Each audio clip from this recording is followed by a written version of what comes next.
Shopping पिशवीपासून मी अशी उपयोगात येणारी वस्तू छान अशी शिवली. काय आहे ते पुढं तुम्हाला कळेलच. पण त्याच्या अगोदर आज बाईच्या पप्पाच्या हातची काय भात रस्सा असं काहीतरी म्हणत होते, पण छान लागलं खायला. त्यांनी बनवलं. तर आवडीनं आपण कधी एखाद्या वेळेस आपल्याला कोणी बनवून दिलं तर आपण आवडीनं जेवण करतो. तर असंच काही झालं. छान जेवण झालं.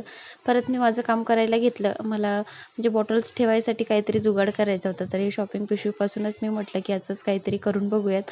तर छान झालं. मी व्हिडिओ वगैरे शूट केला होता.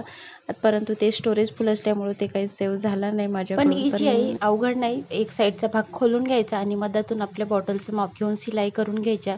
एका पिशवीमध्ये 3 बॉटल्स बसतात असं छान होते. आता ही बॉटलची साईज छोटी आहे त्याच्यामुळं तुम्हाला वाटत आहे, परंतु काही बॉटल्स पाणी भरून होतं फ्रीजमध्ये त्याच्यामुळे मी काही ठेवून बघितल्या नाहीत.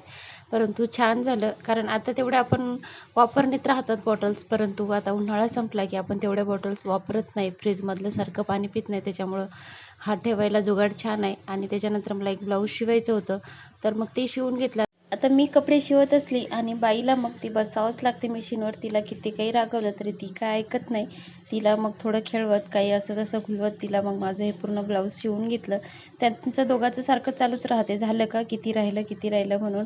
तर मी आधी सर्व छान अशी कटिंग करून घेत असते, कारण मग मला शिवायला उरकते म्हणून पटापट सर्व पट्ट्या वगैरे काढून घेते ब्लाऊजच्या. तर माझं अर्ध्या तासात पूर्ण ब्लाऊज शिवून झालं होतं. तसं 1-2 वेळा मी उठली होती, बाई उठली होती तर छोटी.